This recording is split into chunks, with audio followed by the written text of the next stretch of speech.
വയനാട് ചുരത്തിൽ വിള്ളൽ. താമരശ്ശേരി ചുരത്തിലെ 8ാം വളവിലാണ് വിള്ളൽ കണ്ടെത്തിയത്. പ്രദേശത്ത് മണ്ണിടിച്ചിൽ ഭീഷണിയും നിലനിൽക്കുന്നുണ്ട്. വിവരങ്ങളുമായി രമ്യ ചേരുന്നുണ്ട്. രമ്യ, ആശങ്കാജനകമായ വിവരങ്ങളാണല്ലോ അവിടെ നിന്നും പുറത്തു വരുന്നത്. ഈ വയനാട് ചുരത്തിൽ വിള്ളൽ രൂപപ്പെട്ടു എന്നാണ്. ഈ ചുരത്തിന്റെ ഏത് ഭാഗത്തായാണ് വിള്ളൽ കണ്ടത്? നിലവിൽ ആശങ്കാജനകമായ ഒരു സാഹചര്യമുണ്ടോ? ഈ വിള്ളൽ അത് പരിഹരിക്കാൻ അധികൃതരുടെ ഇടപെടലൊക്കെ ഉണ്ടായി തുടങ്ങിയോ? അശ്വതി, നിലവിൽ ആശങ്കപ്പെടേണ്ട സാഹചര്യമില്ല എന്ന് തന്നെയാണ് നമുക്ക് അറിയാൻ സാധിക്കുന്നത്. കാരണം ഈ താമരശ്ശേരി ചുരത്തിലെ 8ാം വളവിലാണ് ഇത്തരത്തിലൊരു റോഡിനോട് ചേർന്നിട്ട് റോഡരികിൽ ഇത്തരത്തിലൊരു വിള്ളൽ കണ്ടെത്തിയത്.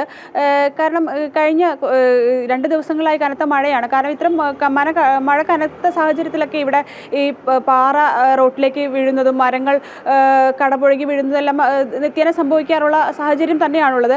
അത്തരത്തിൽ തന്നെയാണ് ഈ വിള്ളലിനെയും ഇപ്പോൾ അധികൃതർ കണ്ടിട്ടുള്ളത്. നിലവിൽ ഇപ്പോൾ ആ ഭാഗങ്ങളിലുള്ള ആ വിള്ളൽ കണ്ടെത്തിയ ഭാഗത്തേക്ക് ബാരിക്കേഡുകളെല്ലാം വെച്ചുകൊണ്ട് ഗതാഗതത്തെ പൂർണ്ണമായും നിരോധിച്ചിട്ടുണ്ടെങ്കിൽ തന്നെ ചുരത്തിലെ വാഹന ഗതാഗതത്തെ ഒന്നും ബാധിക്കാത്ത രീതിയിൽ തന്നെയാണ് ഇപ്പോൾ അവിടെ ഈ ഗതാഗതമെല്ലാം പുരോഗമിക്കുന്നത്. ഇന്ന് ഏകദേശം ഒരു 11:30 കൂടിയായിരുന്നു ഇത്തരത്തിലൊരു വിള്ളൽ കാണുന്ന ഒരു സാഹചര്യം ഉണ്ടായത്. നിലവിൽ ആശങ്കപ്പെടേണ്ട സാഹചര്യം ഇല്ല എന്ന് തന്നെയാണ് അധികൃതർ വ്യക്തമാക്കുന്നത്. എങ്കിലും കൂടി വയനാട്ടിലെ ഇത്തരത്തിൽ മണ്ണിടിച്ചിലുണ്ടായ സാഹചര്യത്തിൽ ജാഗ്രത മേഖലയിലെല്ലാം തന്നെ പുലർത്തുന്നുണ്ട്. കാരണം ഈ മഴ കനക്കുന്ന സാഹചര്യത്തിൽ ചുരത്തിന്റെ പലയിടങ്ങളിലായി പല ഘട്ടങ്ങളിലായിട്ട് ഇത്തരത്തിൽ മണ്ണിടിച്ചിലെല്ലാം സ്വാഭാവികമായി ഉണ്ടാകുന്ന പ്രക്രിയയാണ്.